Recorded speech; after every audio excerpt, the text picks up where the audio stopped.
Et à présent, on va parler cinéma avec l'ouverture aujourd'hui du FIFDA à Paris. C'est le Festival international des films de la diaspora africaine, 10e édition, entièrement numérique cette année pour cause de Covid-19 bien sûr.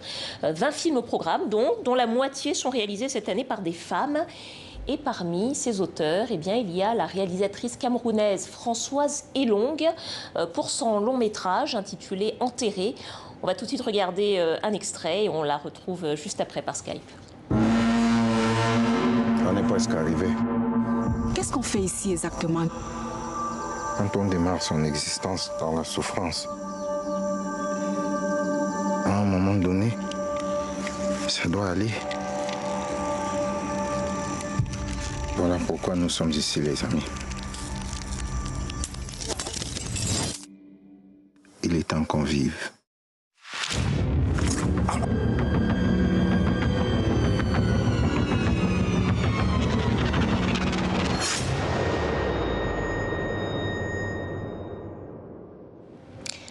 Françoise Elong, bonsoir. Bonsoir. Bonsoir, on vient de voir alors un extrait de la bande-annonce de votre film Enterré. On peut dire que tout commence avec l'enterrement d'un homme d'église qui était responsable d'un orphelinat et 4 anciens pensionnaires de cet orphelinat se retrouvent après la cérémonie et on peut dire que c'est leur passé qu'ils essayent d'enterrer. Oui, en fait, le film parle de 4 amis d'enfance qui ont dans tous les 4 grandi dans le même orphelinat. Et ils se retrouvent effectivement après l'enterrement du prêtre qui dirigeait cet orphelinat. Et si on veut, on se retrouve comme ça dans un espèce de huis clos à ciel ouvert où ils vont s'adonner à un jeu qui va s'avérer être un jeu qui va, disons, faire ressurgir d'anciens démons. Voilà. Si je peux pitcher un peu le film, ce serait ça. Voilà, refaire ressurgir d'anciens démons. On peut dire quand même, sans trop déflorer, qu'il y a des affaires d'abus sexuels dans cet orphelinat. C'est un sujet assez peu traité, généralement, dans le cinéma africain. C'est même un sujet tabou. Qu'est-ce qui vous a donné envie de traiter ce sujet, d'ailleurs ? Alors, ce qui m'a donné envie, c'est que j'ai regardé un reportage un soir, je me souviens. Et c'est un reportage qui, en fait, se focalisait uniquement sur les victimes d'attouchements sexuels dans des milieux religieux. Et on n'avait pas d'autre choix que les écouter parler. On n'avait pas d'autre choix que se confronter à cette réalité et à se demander la responsabilité qu'on a quand on se confronte face à des personnes qui ont été victimes et qui, quand ils sont devenus adultes, ce qu'ils ont vécu quand ils étaient enfants a un impact qui est extrêmement fort, en fait, quand ils sont des adultes. Donc moi, j'ai énormément touché ce reportage et je me suis mise à la place de ces personnes et je me suis dit, mais là, on parle d'un milieu très tabou, effectivement, l'église, etc. On sait qu'en Afrique, la religion est extrêmement présente, mais c'est aussi des choses qui se passent dans nos maisons. C'est des choses qui se passent dans nos maisons et donc du coup moi j'ai voulu traiter un film comme ça où on serait effectivement aussi avec des personnages pendant tout un film où on est obligé de les écouter, on est obligé d'écouter ce qu'ils ont à dire, d'écouter leur vécu, de se rendre compte que les adultes que nous sommes aujourd'hui découlent des enfants que nous étions hier et voilà, je me pose la question de l'enfance énormément, je pose la question de l'amitié aussi, mais surtout des responsabilités et de la notion de pardon.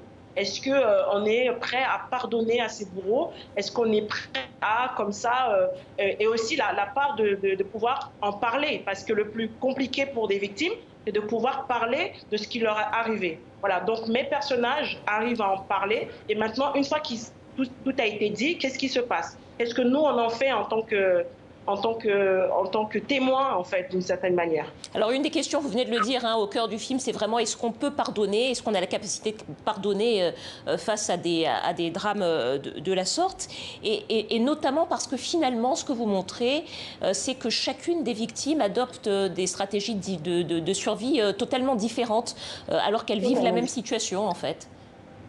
Oui, parce qu'en tant qu'êtres humains nous-mêmes, nous sommes des personnes totalement différentes les uns des autres, même des vrais jumeaux ont leur part de personnalité. Donc moi, l'idée, c'était de pouvoir comme ça proposer plusieurs personnalités à chaque fois pour que ça puisse toucher un panel au niveau du public qui est qui est large. Ça veut dire que si quelqu'un s'identifie à l'histoire de Ndewa, par exemple, ou à l'histoire de Marie ou Agnès ou Hassan, ils sont tous les quatre très différents. Et il y a un cinquième personnage qui vient ensuite. Donc, ils sont tous les cinq totalement différents. Et nous, en tant que spectateurs, on a la possibilité comme ça de pouvoir s'attacher, de pouvoir s'identifier à l'un d'entre eux par rapport au vécu qu'il a eu. Donc voilà, c'était pour montrer une palette en fait, de montrer que chacun vit différemment les choses. Mais le traumatisme, il est tout aussi grand au final. Un traumatisme grand qu'on voit différemment chez chacun des personnages. Peut-être une dernière question, Françoise.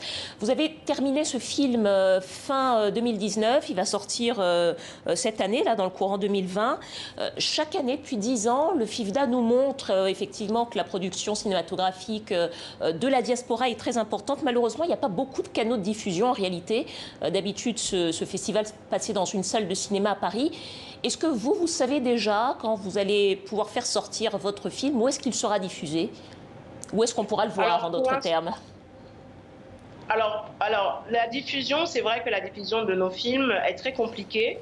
Et les festivals, moi je considère les festivals comme un véritable laboratoire. Donc avant de sortir mon film officiellement, je ressens toujours le besoin qu'il passe en festival et d'avoir comme ça des retours et de pouvoir travailler sur mon film encore jusqu'à ce qu'il sorte. Donc en termes de sortie, c'est vrai que les salles de cinéma, on connaît tous l'histoire des salles de cinéma dans beaucoup de pays d'Afrique.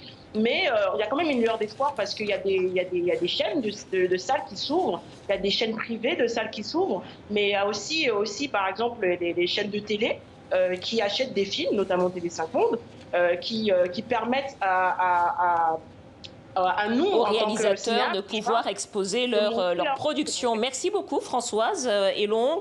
Long métrage Enterré qui est actuellement présenté au FIFDA, Festival international des films de la diaspora africaine. C'est jusqu'au 6 septembre.